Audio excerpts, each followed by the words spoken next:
My name is Mait Klaassen. I'm a rector of Estonian University of Life Sciences.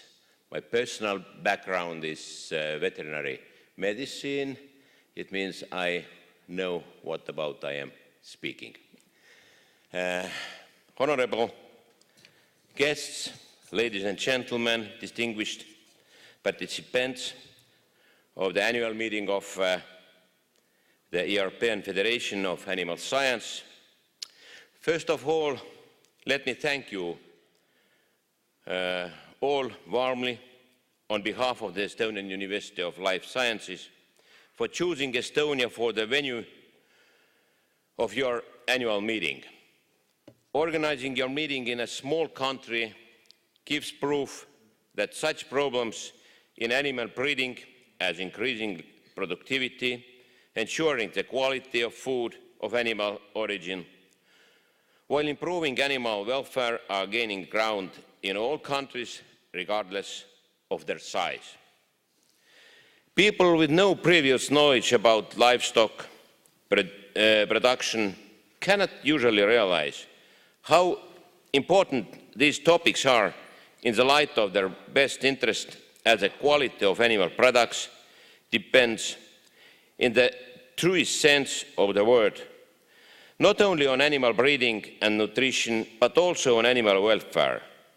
Never will non-purebred, poorly fed or poorly kept animal produce high-quality food. When talking about animal breeding, we can refer to the book of Genesis in the Bible, which is, in my opinion, describes the first cases of breeding.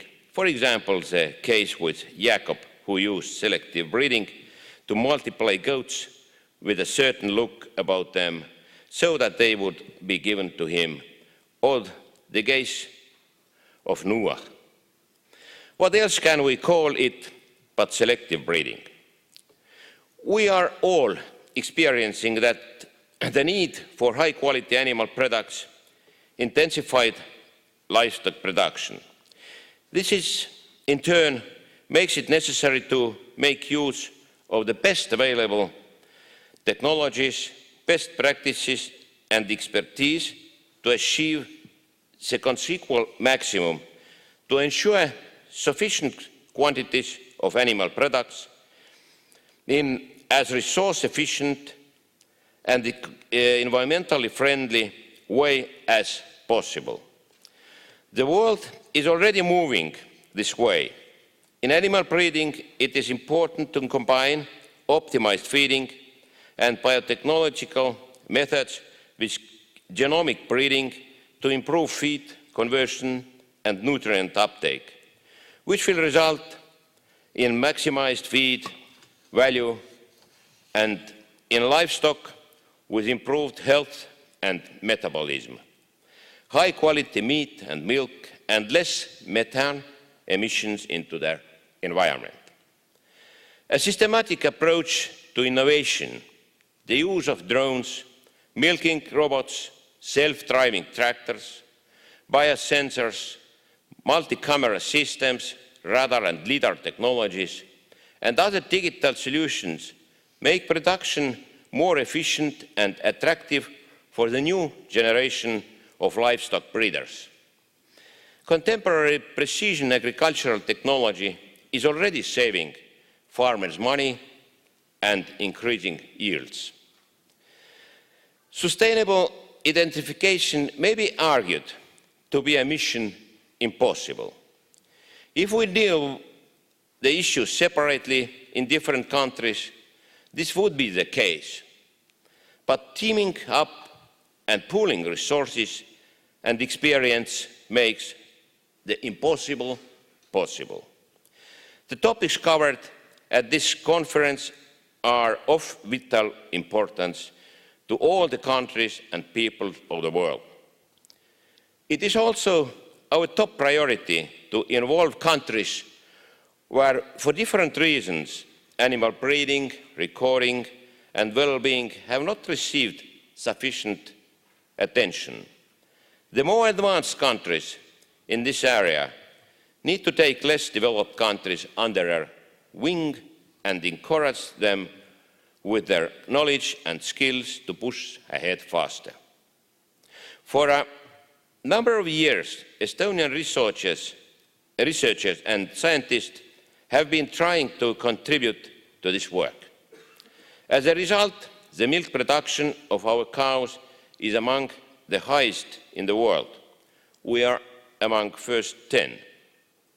Around 95% of Estonian dairy cows have been entered into the livestock performance recording system, which allows to make efficient management decisions.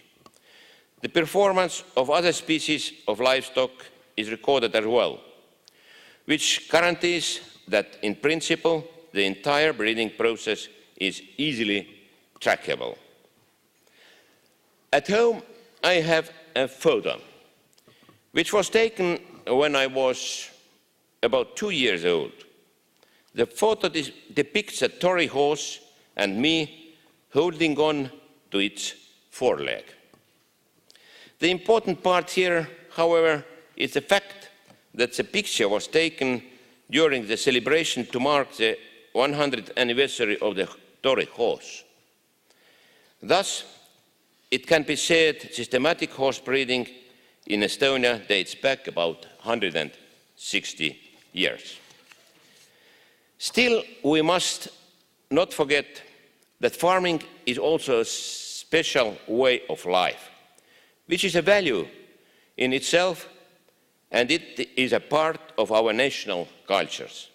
Small farmers also need smart solutions to survive in a competitive environment, and they enrich our countryside and people's diet through the adoption of eco-friendly technologies. Ladies and gentlemen, I would like to wish you a very fruitful meeting. Please bear in mind that the welfare of virtually all farm animals depends on your work, which in fact has even a far greater impact, the welfare of all mankind, be it through the consumption of animal products or through the communication with animals.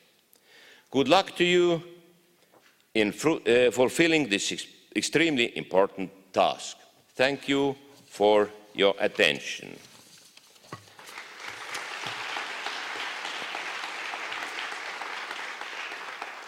And now allow me offer the floor to the Secretary General of Ministry of Rural Affairs, to Mr.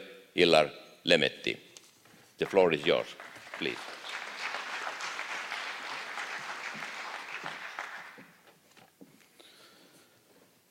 Dear President of the European Federation of Animal Science, dear Rector, ladies and gentlemen, it's a great honor for Estonia to host such an important event. We also welcome you as presidency of the Council of the European Union. We hope that we have managed to create a working environment which is suitable for such a large-scale event. Headline topic of the meeting, which places livestock research into the context of bioeconomy, is highly relevant and appropriate. Livestock production is currently facing a number of challenges. Good and proper decisions need to be adopted at all levels, and research has a very important or even central role to play in this. Scientific communities can and need to take part in the developing the legal framework, regulating policies, and shaping livestock production and veterinary practices. Only this will ensure responsible and research-based development. We are facing huge challenges. On the one hand, we need to feed an ever-growing global population and keep the areas that are dependent on traditional animal husbandry viable.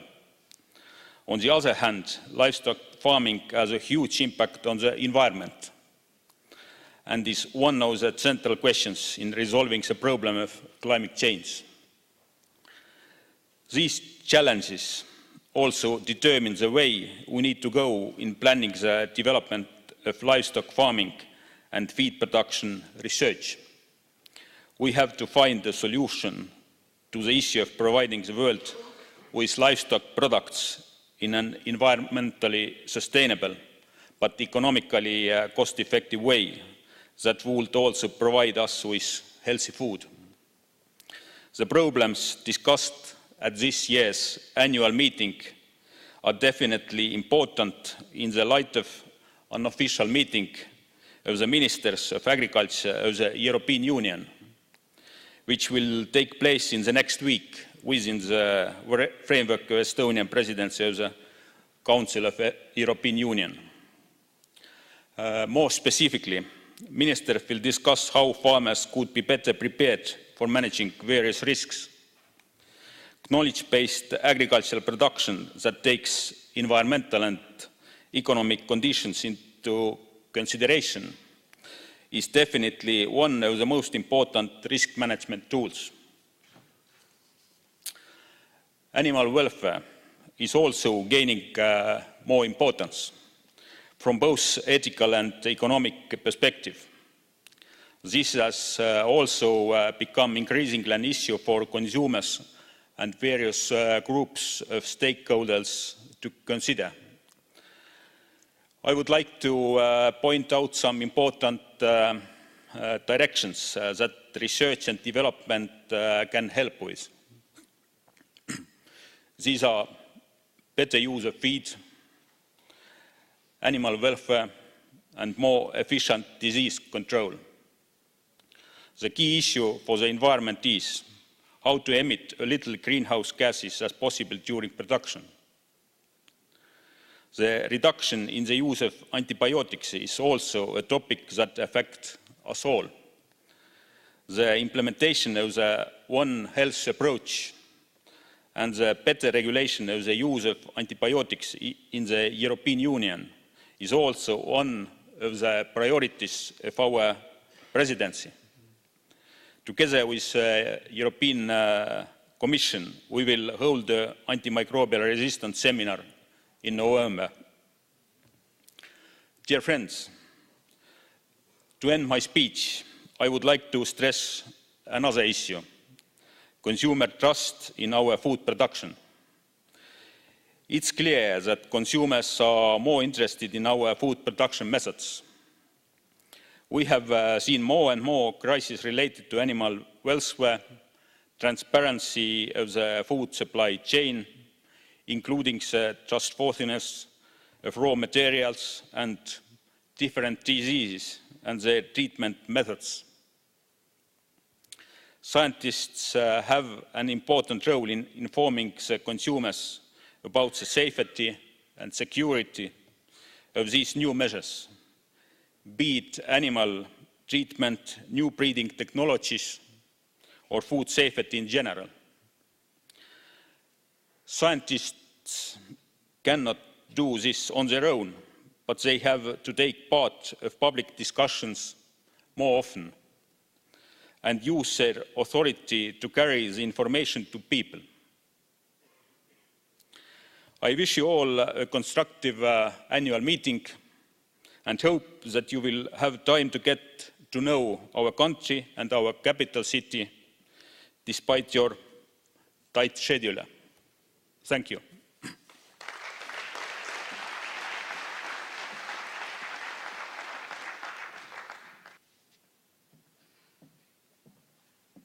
Thank you, Secretary General. Now I have a great pleasure to introduce the next presentation, but this is actually 3 musicians who are studying in Academy of Culture at Tartu University in Viljandi, and they will offer some pieces of music to us and enjoy the next minutes they will use very old-fashioned instruments, which is not only local. Enjoy the music.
Thank you, thank you. This was their musical greeting from the trio led by Hanna-Liis Lao, and they played their own pieces and Estonian national music using bagpipe and magical overtone flute as well, and guitar. I think we will have once more applause for them.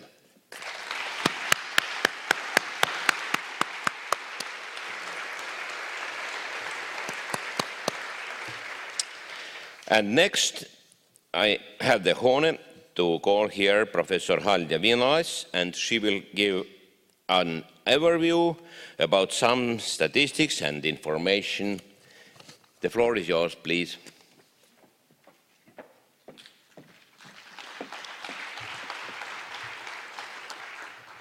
Good morning, dear ladies and gentlemen.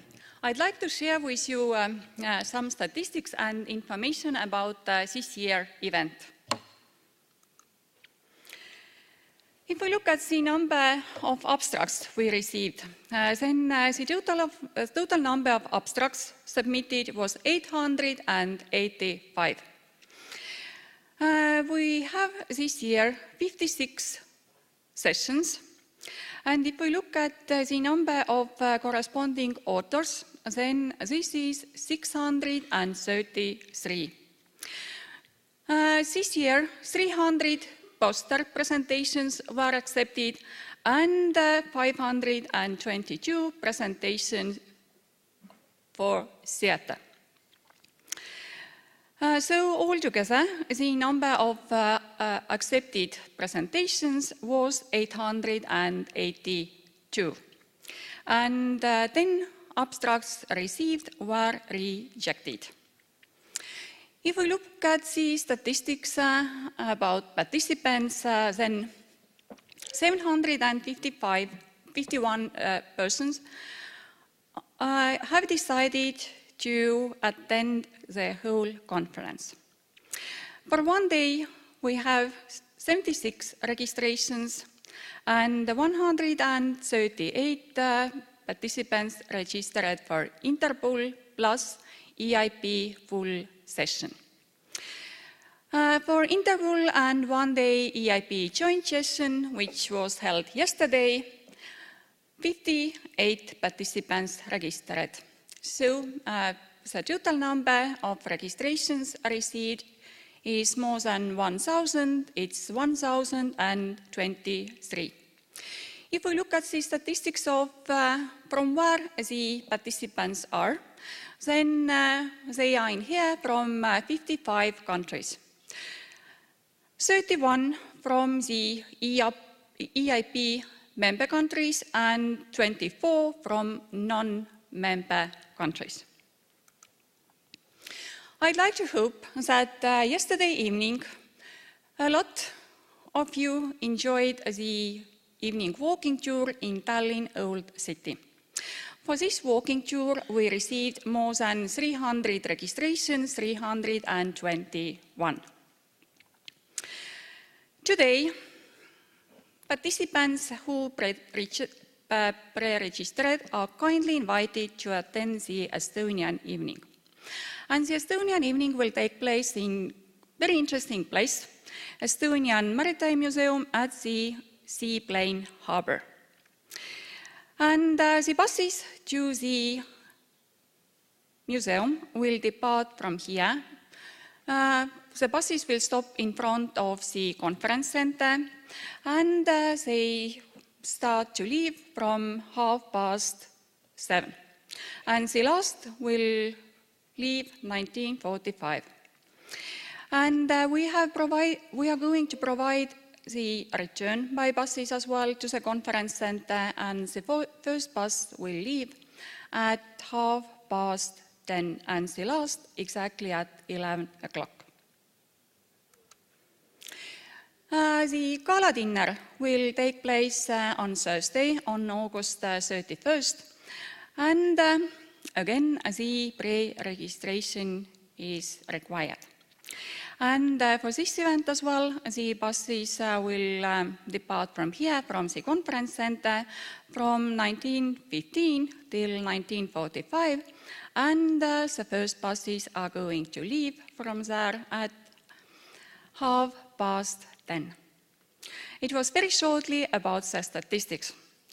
The most important is that you would enjoy the EAAP in here, and that's why we are wishing you a very successful meeting and a lot of memorable events from Tallinn and from Estonia. All the best. Enjoy the place.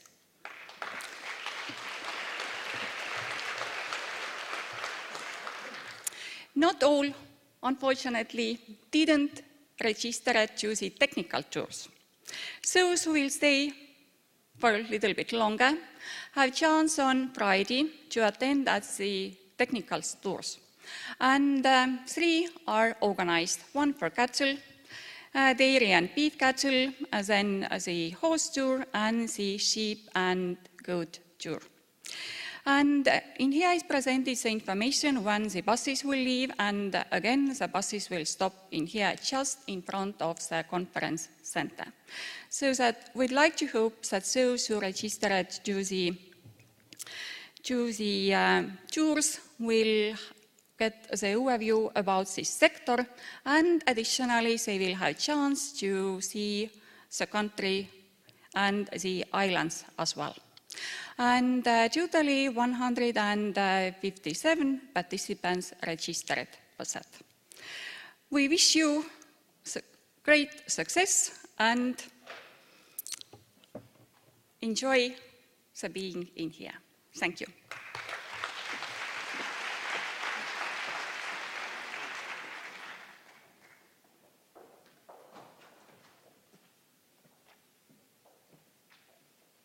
And now a little bit more music from the trio, led by Hanna-Liis Lao.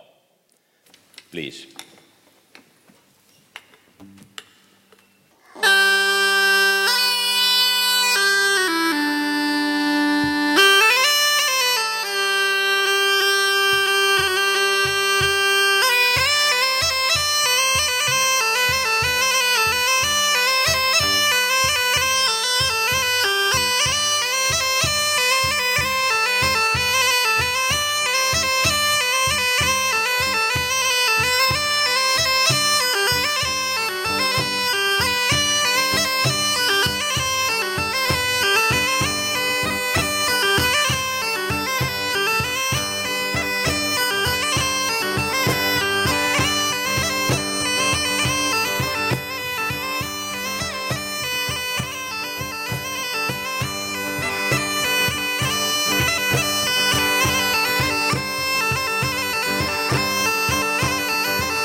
Thank you so much. This was a trio led by Hanna-Liis Lao.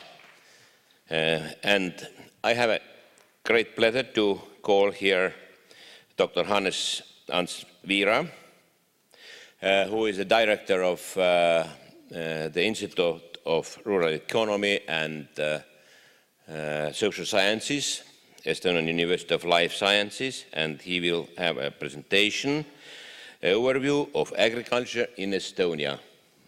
Hannes, the floor is yours.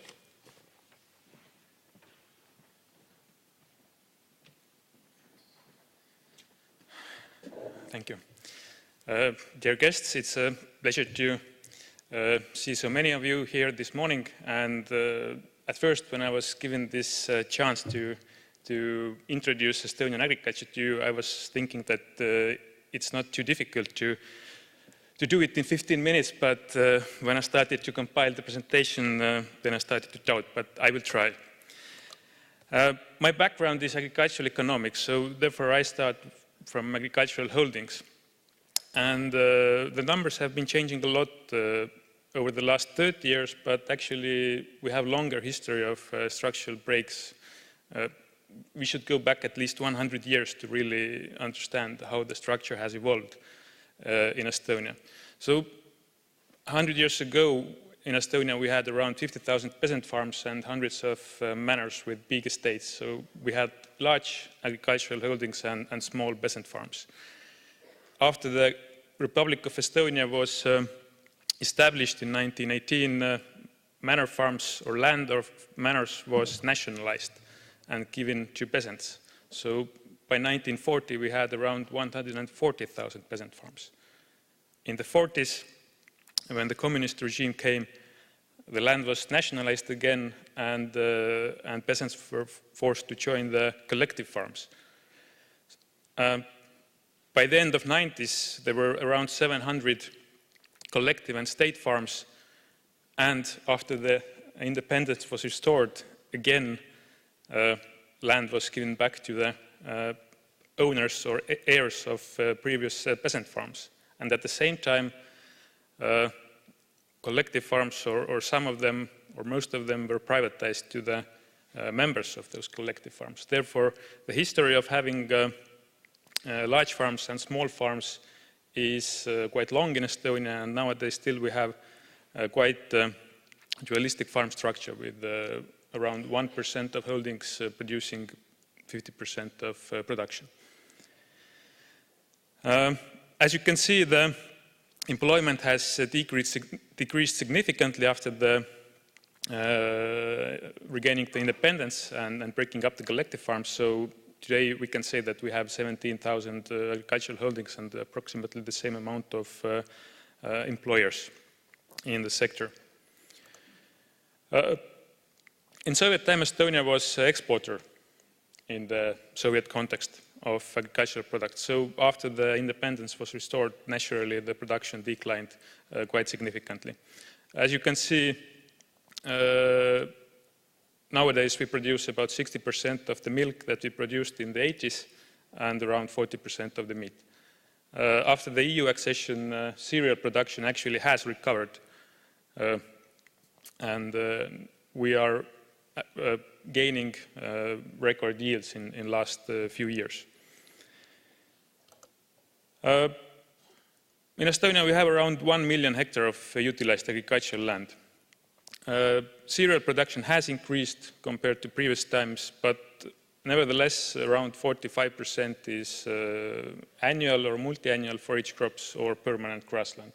So almost 50% of the agricultural land is grassland, and therefore it is natural that milk has the highest share of agricultural output, and also cattle output is quite significant. And I think it's also noteworthy to mention that in Estonia, 17% of agricultural land is organic, which is top 3 share in the EU. So there's a lot of grassland, organic land, and extensive production in Estonia.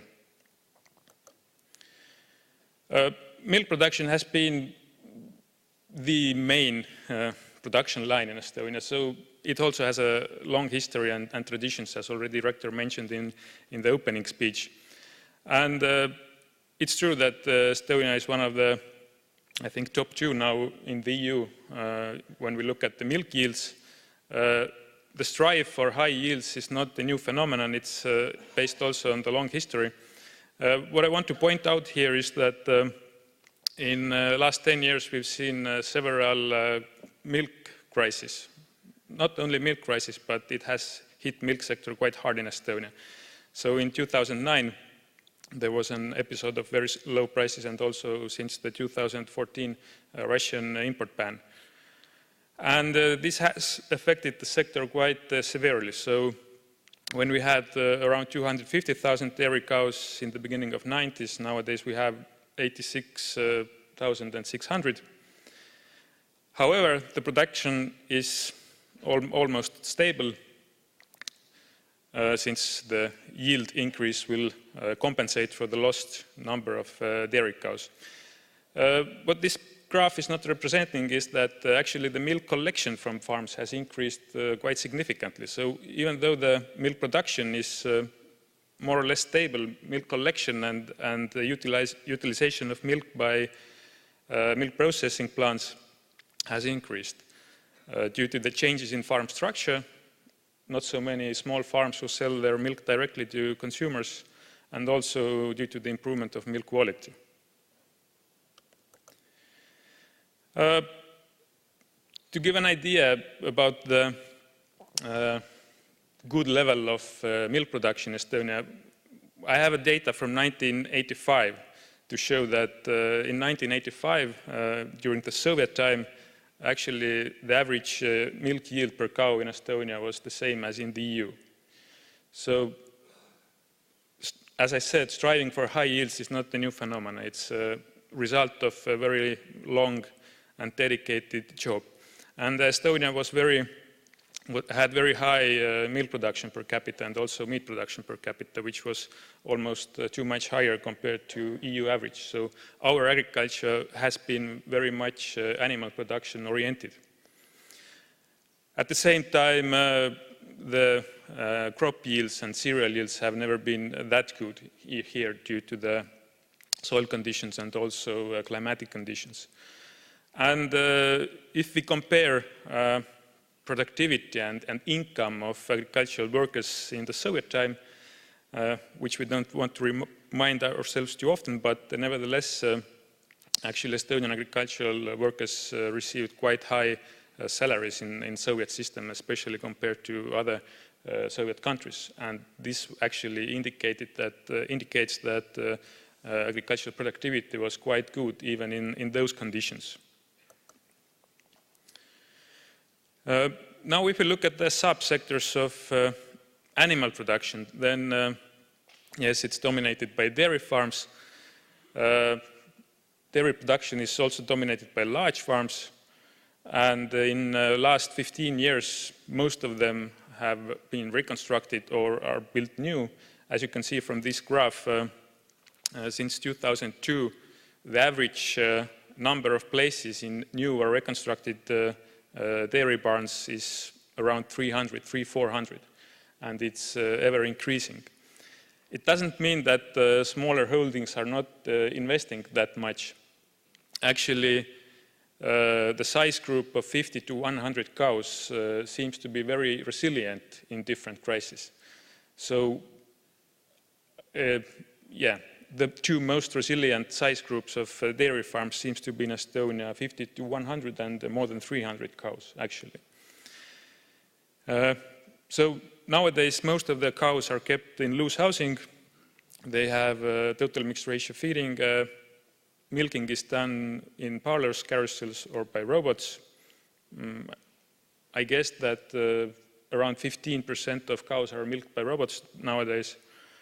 Very often, or most of the large farms have year-long keeping of animals in barn, no grazing.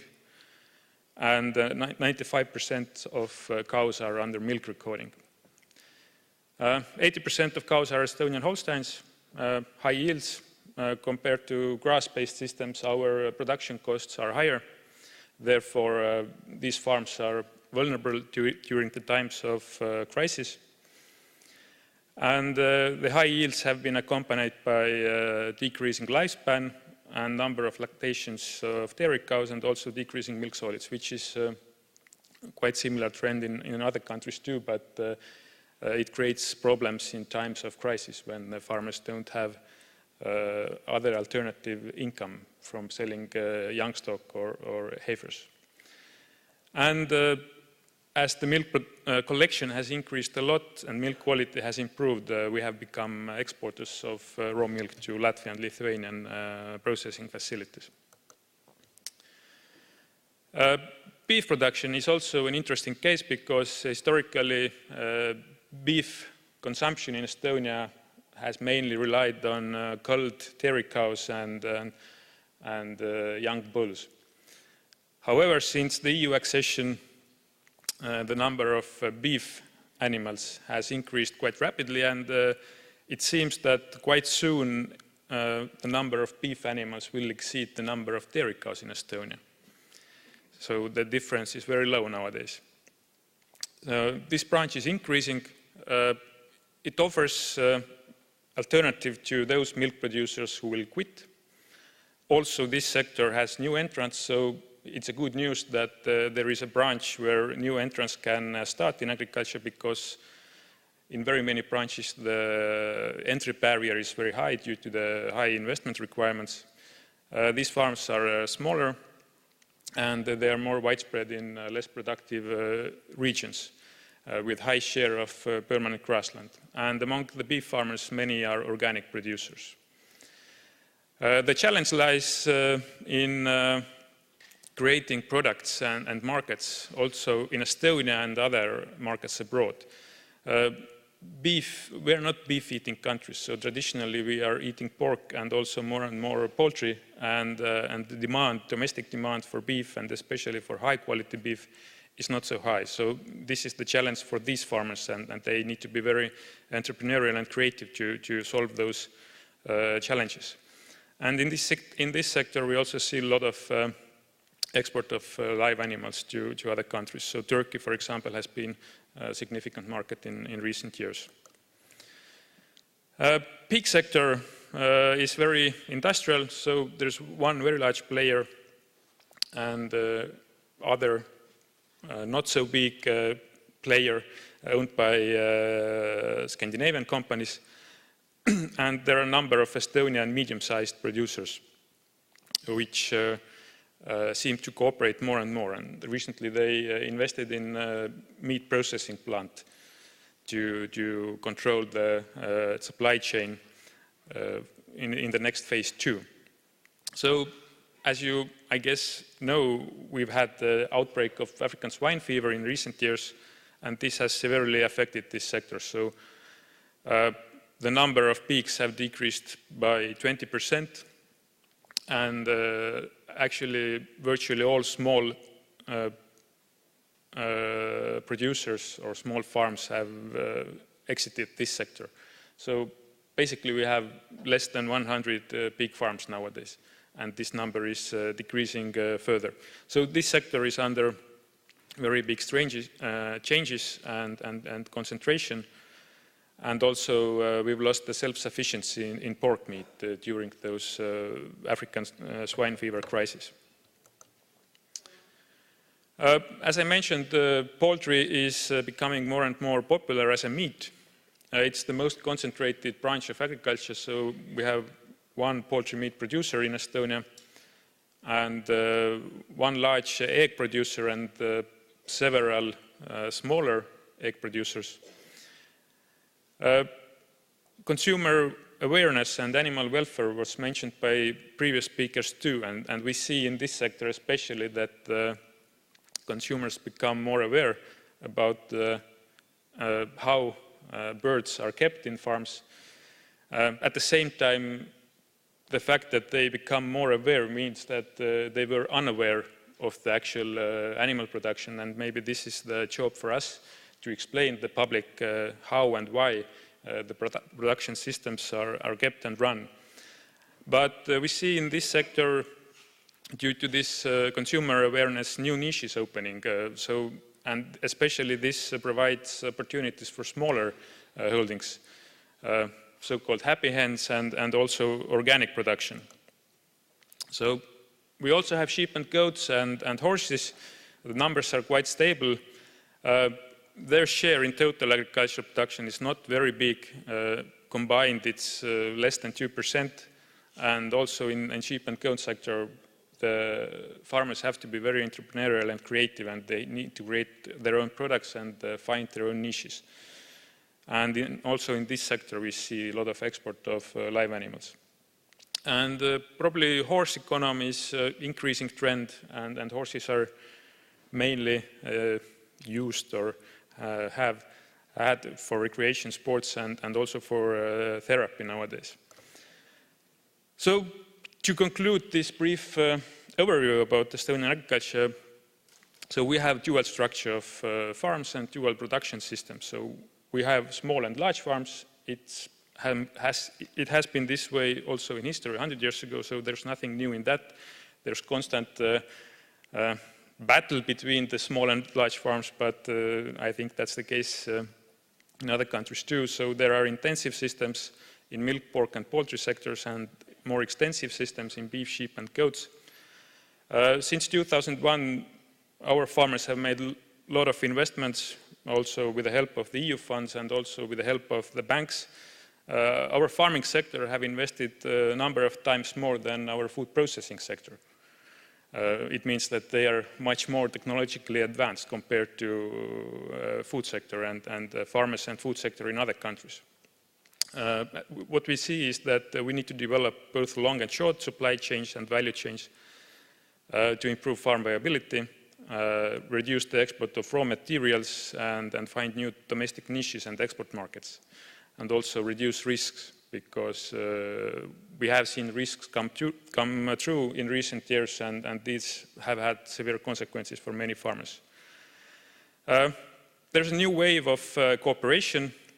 It wasn't very popular after the Soviet Union collapse, but now we see that our farmers are cooperating more and more. One good example is also Animal Breeders Association in Estonia, which is a cooperative.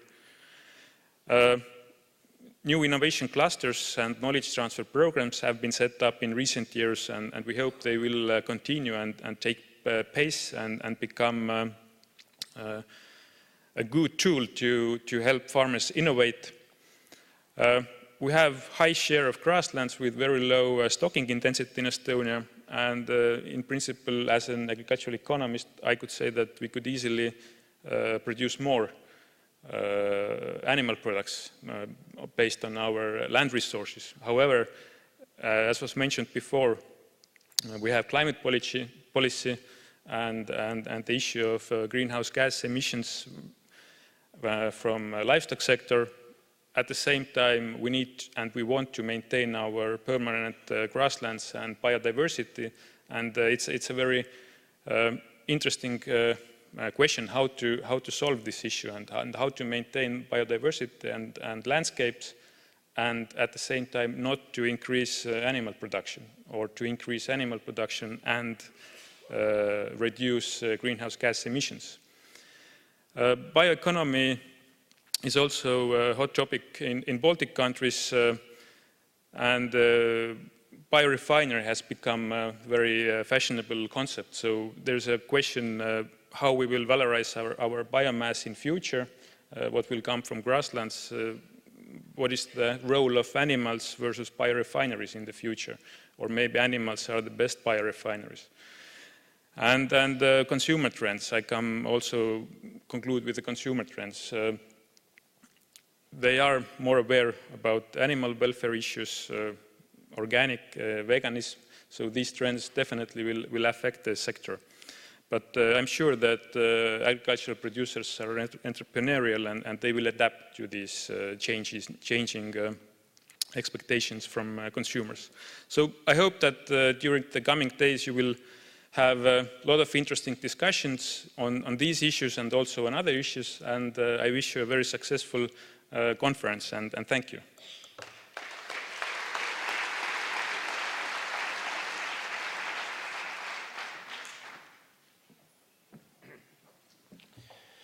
Thank you, Hans-Hannes, for giving us a very intensive, short overview about Estonian agriculture. This mission was actually impossible, but you made it possible.